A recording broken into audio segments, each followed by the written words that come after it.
Olá! Começamos agora a nossa disciplina de Fundamentos Psicológicos da Educação. Eu sou a professora Ana Lúcia, então vamos trabalhar nessa disciplina começando por o que é psicologia, né? Um tema que interessa, acredito, bastante aos futuros professores de filosofia. E nesse sentido, então, vamos ver um vídeo inicial. Muitos filósofos especularam sobre a natureza da mente humana por séculos, mas foi só há cerca de 130 anos que começamos a nossa breve jornada de tentar entender nossas mentes por meio da ciência. Foi aí que surgiu a psicologia.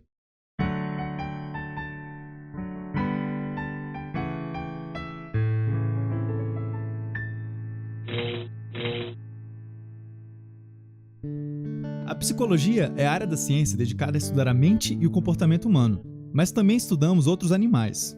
Psicólogos realizam pesquisas que fazem uso de muitos métodos, tais como a observação, experimentação, descrição e simulação computacional, para responder a diversas perguntas sobre como o ser humano funciona.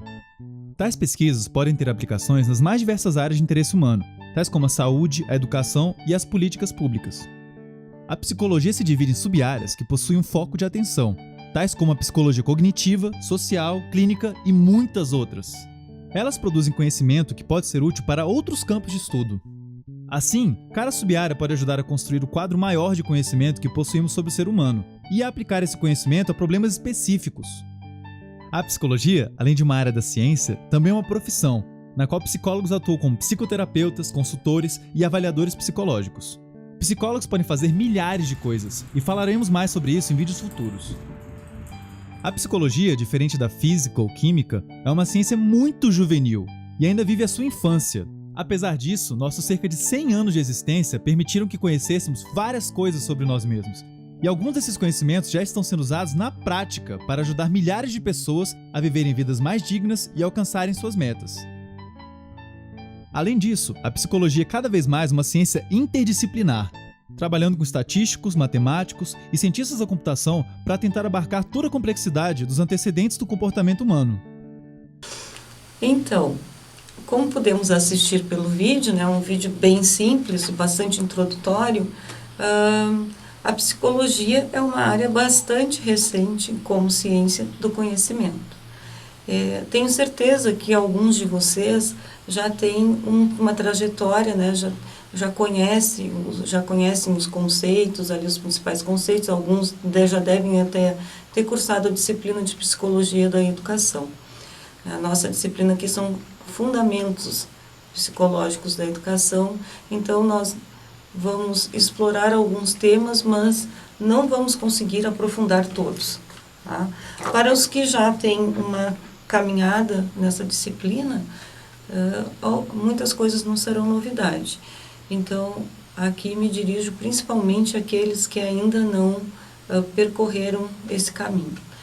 Então, como a gente viu no vídeo, né, a psicologia, ela está em muitas formas no nosso cotidiano e ela é também responsável, né, por alavancar muitas áreas do conhecimento, mesmo sendo essa disciplina, essa área bastante nova. Então, para nós interessa inicialmente, né, que a psicologia é o estudo do comportamento. Esse vai ser um conceito básico do qual nós vamos começar a conversar. Esse estudo, ele faz uso de métodos científicos. Ele não é aleatório, ele não é espontâneo, né, ele é sistemático. Então, por que estou dizendo isso? Porque temos a tendência, né, a sermos todos psicólogos em nosso cotidiano, mas o psicólogo mesmo é aquele que tem essa habilitação, que faz toda a sua formação, né, dedicada a atuar nessa área. Então, como a gente viu no vídeo, que eu reforço, né, que os estudos desenvolvidos em psicologia, eles contribuem para o avanço nas demais áreas do conhecimento, como a medicina, a educação, a filosofia. Mas o que é psicologia, né? O que é etimologicamente, de onde vem, qual é a necessidade, qual é o objeto de estudo. Então, pegando etimologicamente, né, a palavra psicologia se origina do grego, formada por duas outras, né? Psique, que é a alma ou atividade intelectual, e logos, estudo ou ciência. Então, temos, né, ali, etimologicamente, um conceito de psicologia como estudo da alma. E, mais recentemente, como a ciência ou da atividade mental ou do comportamento. Qual é o objeto de estudo da psicologia? De forma ampla, o objeto da psicologia é o homem. Existem outros, né? Ali, por exemplo, a gente tem a aplicação da psicologia entre os animais também, alguns pelo menos, né? Mas é o homem na sua complexidade, é a tentativa de entendimento da totalidade da vida humana. É uma pretensão bastante grande, né? Então, os sentimentos, as emoções, os conflitos, né, pelos quais passam o ser humano ao longo da sua existência, são temas da psicologia, objetos, que tem como objeto de estudo o homem.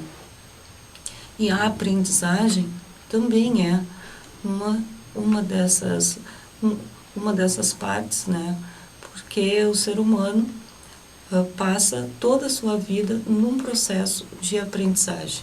Aprende desde das questões sensoriais na primeira infância, né, até as questões que envolvem uma outra fase de desenvolvimento, como, por exemplo, a idade idosa, né, a idade da sabedoria, digamos assim, ficar mais velho, enfrentar a velhice, né, isso também requer um aprendizado.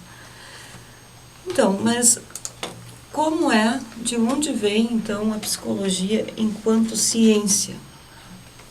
Então, a psicologia enquanto ciência, ela é associada, né, ao desenvolvimento, à criação, melhor dizendo, do laboratório de psicologia instrumental em Leipzig, na Alemanha, pelo pesquisador, né, Wilhelm Wundt. Em 1879, o Wundt, ele criou um laboratório de psicologia instrumental na Alemanha, escreveu o seu livro, né, Elementos de Psicologia Fisiológica, e, na verdade, ele escreve, a partir dos 62 anos, 10 volumes sobre psicologia. Tá? E ele vai fazer, então, essa ruptura entre os estudos ali filosóficos e religiosos sobre a alma e vai se dedicar, então, a compreender, né, os fenômenos psíquicos, fortalecendo o vínculo com os princípios e o método científico. Então, a gente vai depois retroceder um pouco na história da psicologia. Aqui vocês veem que eu peguei a psicologia nesse momento como ciência, né? Então, a psicologia como ciência se origina, então se forma, se desenvolve em 1879 com o Wundt e a experiência do laboratório na Alemanha. Depois, rapidamente, ela se dissemina, principalmente nos Estados Unidos, com William James, né? Mas ainda não vamos antecipar aqui. Então, o que a gente tem, de onde sai esse estudo, qual é esse interesse do homem por essas questões, né? Isso nós vamos trabalhar aqui nessa disciplina. O que eu estou conversando aqui com vocês encontram na nossa apostila, né? O capítulo 1, escrito pela professora Belkis Bandeira. Então, o que significa isso? Significa que houve esse rompimento, como eu já disse para vocês, com as ideias mais abstratas e espiritualistas acerca dos fenômenos psíquicos e um fortalecimento do vínculo com os princípios e métodos científicos. Então, com Wundt, a psicologia abandona os estudos filosóficos e religiosos sobre a alma e vai, então, se vincular ao método científico, ao mesmo tempo em que ela é independente da fisiologia e da biologia. E parece que quando a gente fala isso, parece que a gente dizendo ali que está fortalecendo o vínculo, né, que são elementos de psicologia fisiológica. Sim, são elementos de psicologia fisiológica, mas a gente não deve entender que o Wundt, ele se prendeu à fisiologia, ficando como dependente, a psicologia como dependente da fisiologia. No caso aqui, é um intercâmbio dessas áreas, né, para o avanço da psicologia, mas de forma independente. Vocês vão encontrar sobre isso, então, na nossa apostila, na página 17. Ok? Então, no próximo aí, vocês estão vendo, né, nesse slide, ali tem um grupo sentado, né, tem um senhor sentado, um grupo de pé em torno. Essa é uma foto do laboratório experimental do Wundt na Alemanha. O que a gente está vendo é uma das reuniões dele com os seus ali discípulos, né, com os estudantes que o cercavam, e também com os sujeitos que eram sujeitos experimentais nessa pesquisa, né, nos avanços ali que o Wundt proporciona à psicologia. Então, como isso funcionava? Isso é interessante da gente saber, né? A psicologia se dedica, então, a esse interior do homem, né? Coisas que, se eu não falar, você não falar, nenhum de nós falar, a gente não vai ficar sabendo como é que nos sentimos, né? As relações de conflito pelas quais passamos. Então, se não falamos, isso fica sempre internalizado. Então, nesse sentido, o Wundt, nesse laboratório, ele instruía os sujeitos de sua pesquisa para que narrassem de forma fiel os seus sentimentos e os seus pensamentos, para que isso pudesse ficar registrado e ele pudesse, então, aplicando o método científico, tentar ter essa compreensão do ser humano na sua totalidade, né? As questões internas do ser humano, como é que isso ocorre. Então, para ele, então, vocês veem aí, ele é acreditado pela criação da psicologia como um campo de investigação e também, né, de novo, a ruptura e os sujeitos experimentais. Ok? Então, quais são os temas abordados pela psicologia? Os temas abordados pela psicologia, eles não são recentes. Eles datam lá dos gregos e talvez em outras civilizações a gente pudesse apontar ainda mais, né, mais anterior, né, a isso, mas para os gregos a alma ou o espírito era considerado uma parte imaterial do homem. E nessa alma, nesse espírito, estariam contidos o pensamento, os sentimentos, os desejos, as sensações e as percepções. Então, nós não vamos antecipar aqui o que vai ser a nossa próxima aula, onde vamos pegar ali os gregos, né, os fundamentos da psicologia ali, né, mas só para dizer para vocês que o que nós estudamos hoje, refinando, né, vem da filosofia, desses temas trabalhados pelos filósofos gregos lá, desde os pré-socráticos, passando ali por Sócrates, Platão e Aristóteles, né, no interesse de descobrir quem é o homem, quem somos nós, tá bem? No entanto, né, precisamos convir que todos nós temos uma parte psicólogo, fazemos um trabalho de psicólogo. Como isso ocorre, né? A psicologia, então, no cotidiano, no senso comum. Ao longo da nossa vida, nós vamos formando experiências pessoais e acumulando conhecimentos, né, que nos possibilitam uma leitura, né, subjetiva de pessoas e situações. E depois, com esses dados armazenados, nós costumamos emitir juízos a respeito de situações ou pessoas que encontramos. Tá? Então, são esses elementos, né, essa análise, essas nossas vivências que nos permitem analisar, mesmo não sendo psicólogo, as pessoas e as situações ao nosso redor. E o senso comum, né, que muitas vezes ele é visto como algo negativo, nocivo, né, mas o senso comum ele tem por finalidade também simplificar as teorias. Então, no senso comum encontramos as teorias científicas diluídas, né, ao gosto popular. Elas são aplicadas ali.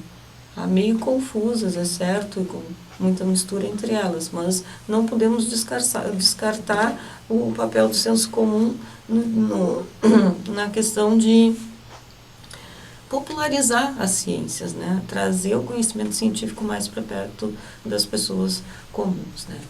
Então, no senso comum, em relação à psicologia, o conhecimento ele é intuitivo e espontâneo. E a psicologia do cotidiano, né, não apresenta um método. Então, quando eu coloquei como exemplo para vocês, né, desde muito pequenos nós somos misturados a esses elementos psicológicos na nossa relação com os nossos pais ali, com as pessoas que nos cuidam. Então, quando a gente cai, a mãe pega, dá um beijinho e diz, vai passar, né?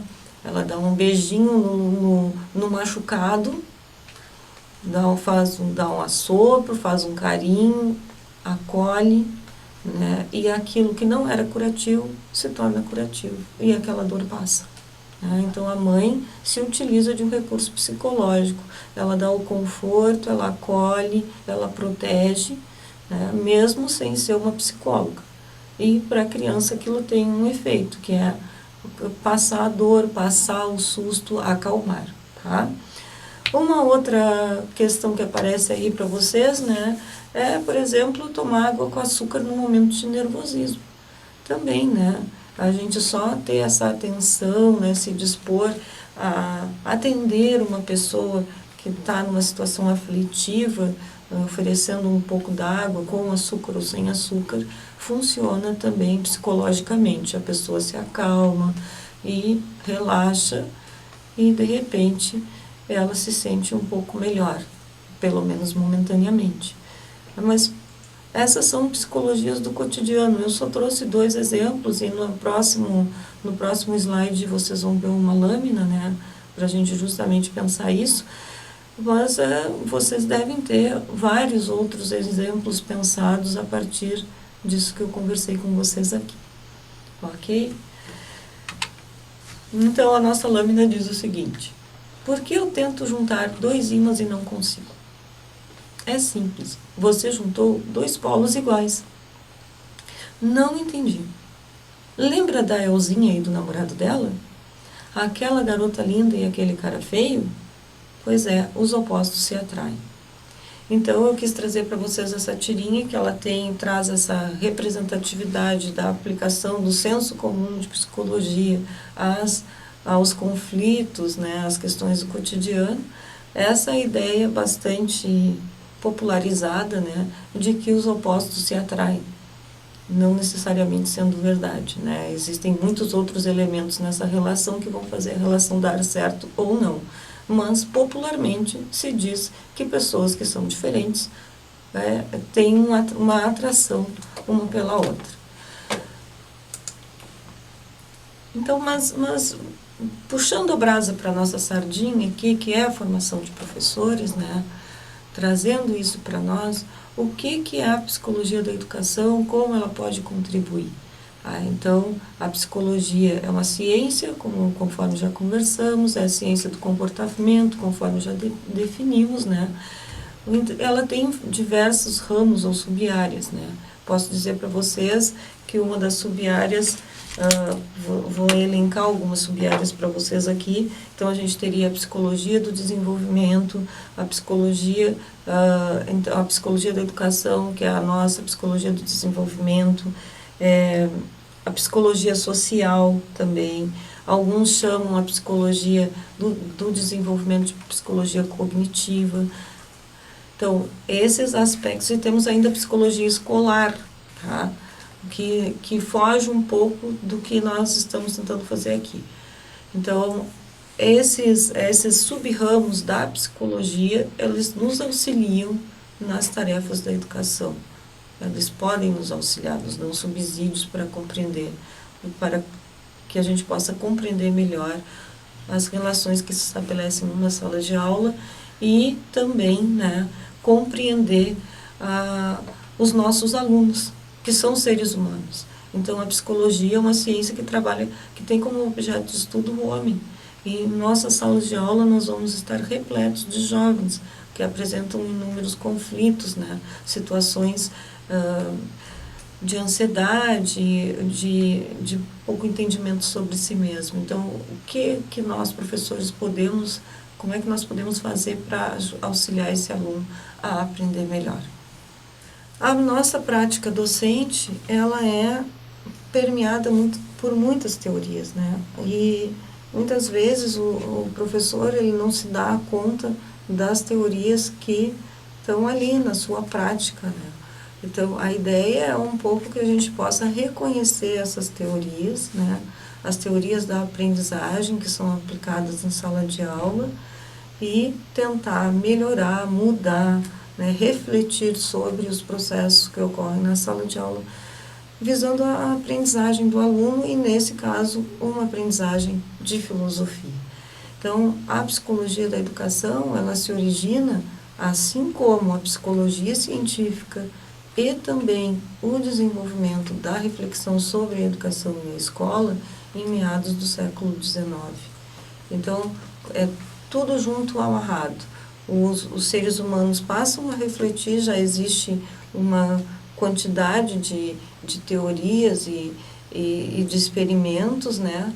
Começam a refletir sobre a educação, sobre a escola, sobre os processos de aprendizagem, ao mesmo tempo em que está surgindo a psicologia científica, e aí se cria, então, essa área, sub-área dentro da psicologia, que é a psicologia da educação.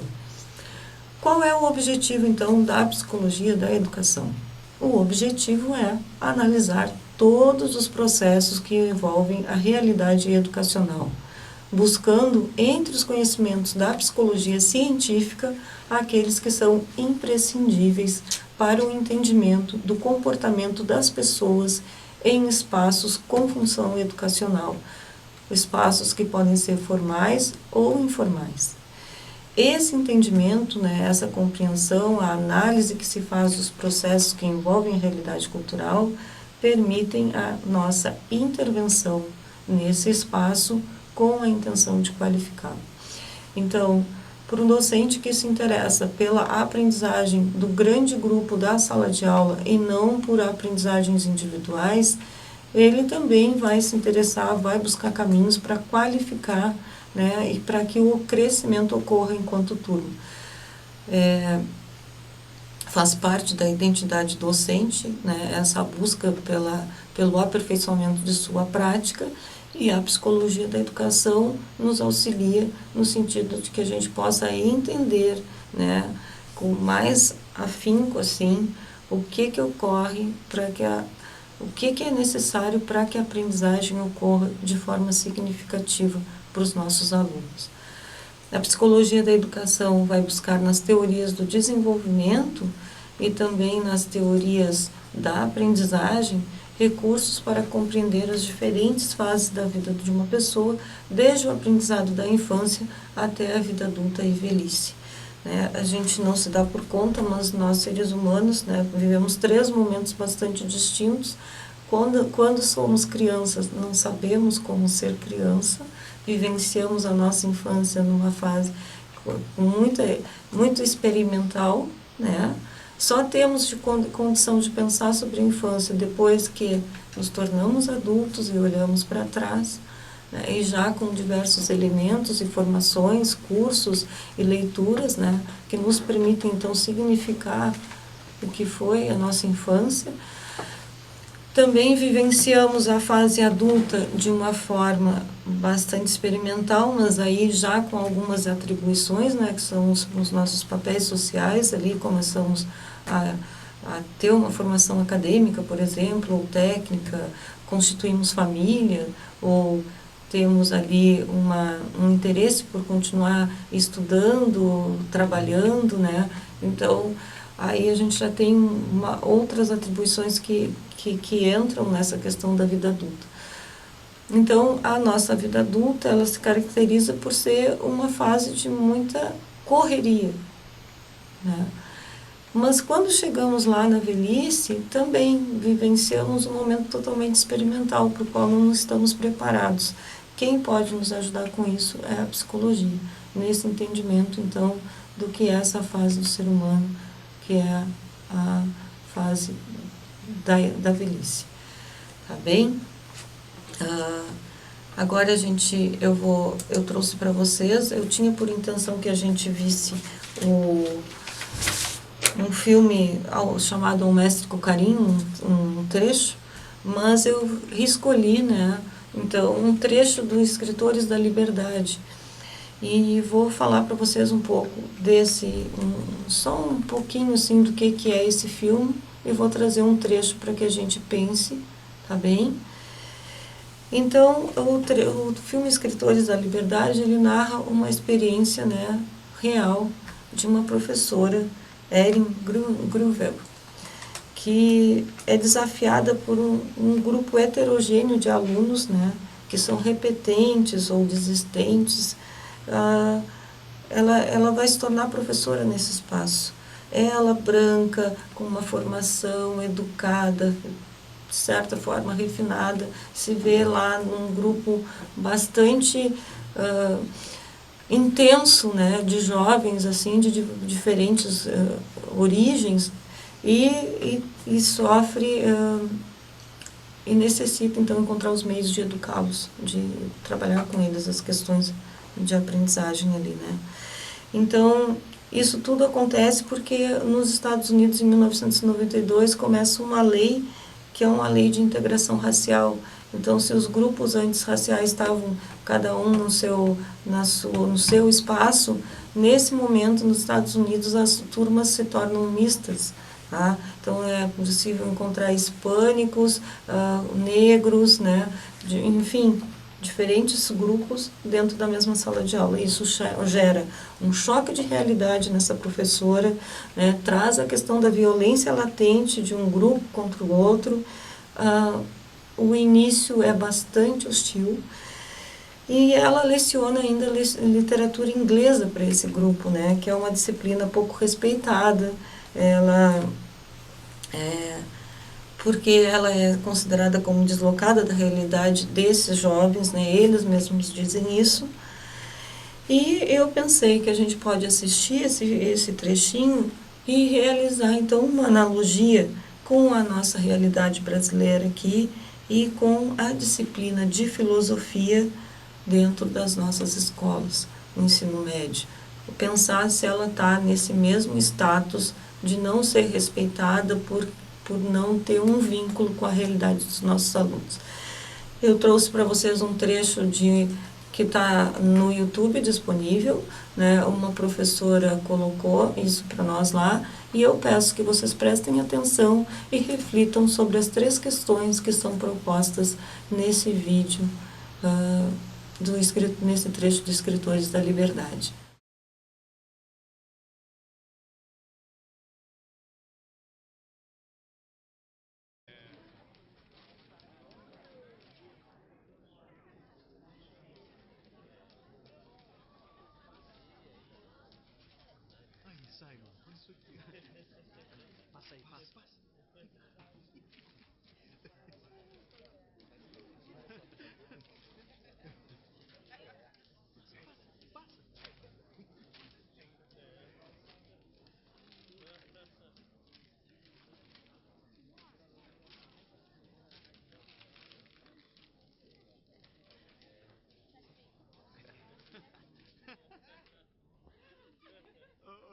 O quê?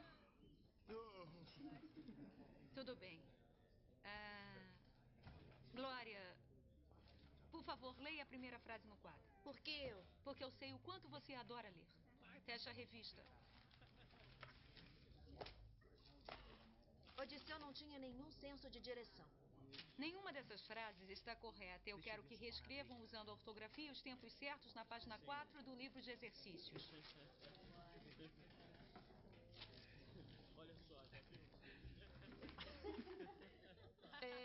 Eu não tenho a página 4, arrancaram ela.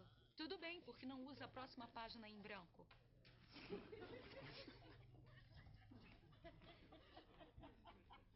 O que está vendo? O que é isso? Deixa eu ver.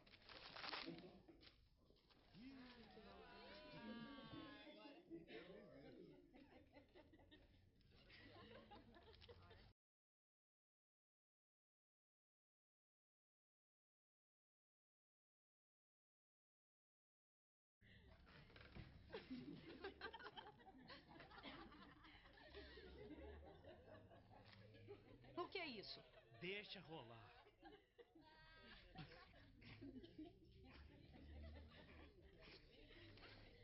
Acha engraçado? Tito, teria graça se fosse um desenho de você? Não.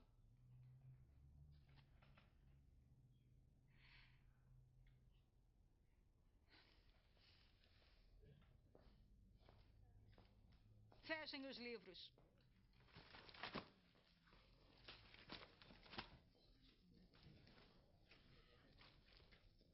Falaremos sobre arte. Tito tem muito talento, não acham? Sabem de uma coisa? Eu vi um desenho igualzinho a este uma vez. Em um museu. Só que não era de um negro. Era de um judeu. E em vez dos lábios grossos, ele tinha um nariz bem grande, como o de um rato. Mas não era de um judeu em particular. Era um desenho de todos os judeus. E esses desenhos foram postos nos jornais pela gangue mais famosa da história. Somos nós, pode crer, bro. Acham que entendem de gangues. São amadores. Essa gangue deixaria vocês no chinelo. E eles começaram pobres, com raiva. E todos os desprezavam até que um homem decidiu dar-lhes um pouco de orgulho e identidade. E alguém a quem culpar. Dominar vizinhanças. Isso não é nada comparado a eles. Eles dominaram países. E querem saber como? Eles dizimaram todos os outros. Dizimaram todos de quem não gostavam e todos a quem culpavam pela vida dura que tinham. E a forma que conseguiram foi fazendo isso. Colocavam desenhos assim em todos os jornais. Judeus com narizes grandes e compridos. Negros com lábios grandes e grossos. Também publicavam evidências científicas que provavam que os judeus e os negros eram a classe mais inferior da espécie humana. Judeus e negros eram como animais. E já que eles eram como animais, não importava se vivessem ou morressem. Na verdade, a vida seria muito melhor se eles estivessem mortos. É assim que um holocausto acontece. E é isso que vocês pensam dos outros. Você não sabe de nada, Branquela. Não, eu não sei, Marcos. Por que não explica pra mim? Eu não vou explicar nada pra você. Você nem sabe neste isso o que estão fazendo. Nós chegamos aqui primeiro, cara. Olha essa boca, pivete. Tá legal, tá legal. Estão dizendo que se os latinos não estivessem aqui, os cambojanos, os negros, os brancos, se eles não estivessem aqui, tudo seria melhor pra vocês, não é isso? Seria muito melhor se vocês não estivessem aqui. Isso aí. Tá. Começa com um desenho como este. E depois um garoto morre com um tiro sem nem saber o que o atingiu. Você não sabe de nada. Não sabe a dor que a gente sente. Não sabe o que a gente tem que fazer. Não tem respeito nenhum pelo modo como vivemos. Você vem aqui para ensinar essa droga de gramática e depois a gente tem que voltar para a rua. E o que você entende disso, hein? O que você faz aqui dentro que muda alguma coisa na minha vida? Não se sente respeitada. É isso que está dizendo? E talvez não seja. Mas para ter respeito, você tem que respeitar. Que papo furado. O quê? Por que eu deveria te respeitar? Porque, professora? Eu não te conheço. Como eu vou saber se você não passa de uma mentirosa? Como é que eu vou saber se você não é uma má pessoa? Eu não vou respeitar você só porque é professora. Os brancos sempre querem respeito como se merecessem ele de graça.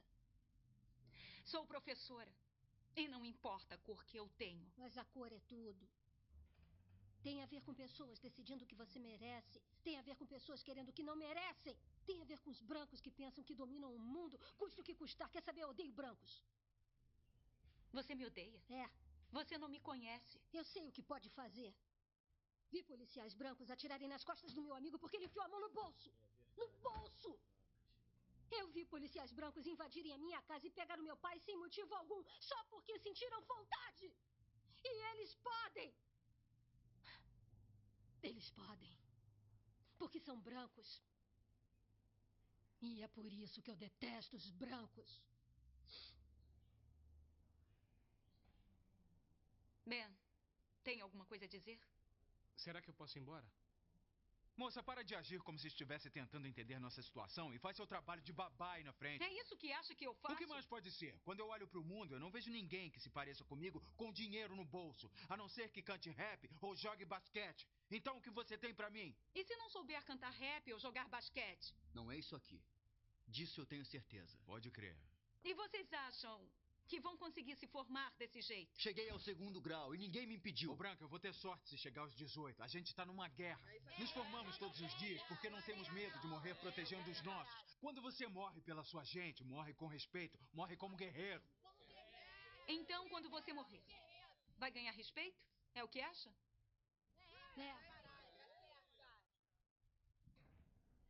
Sabe o que vai acontecer quando morrer? Vai apodrecer no solo.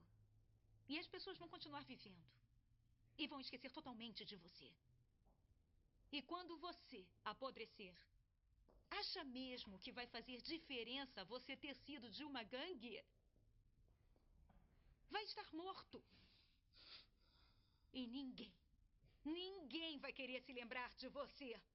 Porque tudo que terá deixado para este mundo será isto.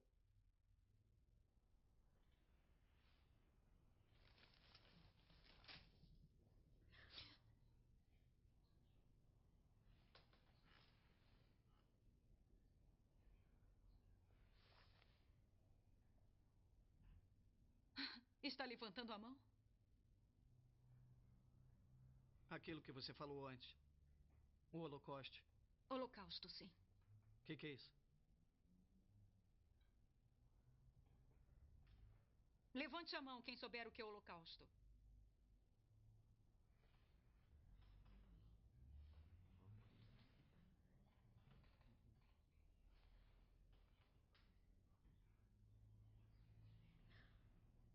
Levante a mão quem nesta sala já foi alvo de tiros.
Então vocês puderam assistir aí que é bastante tumultuada a aula dessa professora, né? Conflituosa, intensa, né?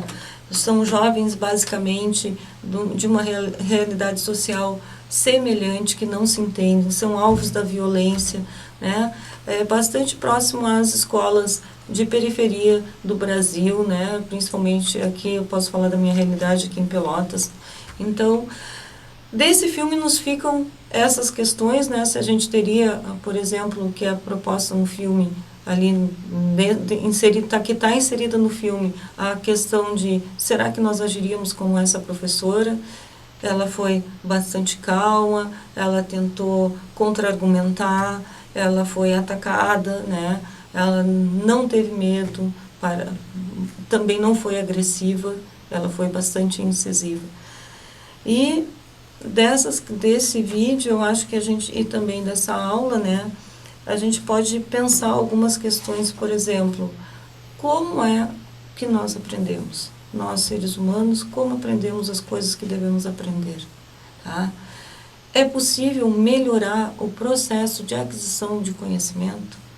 Como é que é essa melhora? Essa melhora é uma melhora nas condições ambientais, nos recursos, é uma melhora, é uma transformação das aulas do professor, uma adaptação, né? Uma outra questão que a gente pode pensar, que é uma questão própria da psicologia da educação, né? Se a aquisição de conhecimentos está relacionada com as diferentes idades humanas. Se há algo que eu só aprendo na infância, outros aprendizados que eu só posso ter na fase adulta, enfim, está relacionado. Uma outra questão que já falamos aqui, se o ambiente educacional interfere no processo de aprendizagem. E aí vocês que viram esse filme, esse trechinho, né, eu sei que é um recorte, vocês podem ver o filme, está todo disponível, ele está disponível na íntegra, né, na internet, e vocês podem assistir e começar a refletir, porque essa vai ser a nossa conversa daqui por diante, né. Então, se esse ambiente educacional desorganizado, assim, pouco, sem muitas tecnologias, precarizado, né? Se esse ambiente educacional, desse modo, interfere na aprendizagem, ou se, por exemplo, um ambiente educacional com muitas tecnologias, onde há investimento, qualifica o aprendizado dos nossos alunos. Uma outra questão a ser pensada é se o aprendizado é o mesmo em todas as pessoas. Todas as pessoas têm a mesma capacidade de aprender? Todas aprendem tudo sobre todos os assuntos, se assim o desejarem? Então, essas são questões assim, né, que a psicologia da educação investiga, e investigando essas questões e com o auxílio das teorias do desenvolvimento da aprendizagem, então, é possível descrever habilidades mentais, papéis sociais, linhas de raciocínio, crenças e outros fatores, sempre considerando o processo de ensino como pano de fundo. Espero que o nosso encontro tenha sido válido, com essas reflexões sobre a psicologia da educação e as suas investigações. Eu encerro a nossa primeira aula e até o nosso próximo encontro.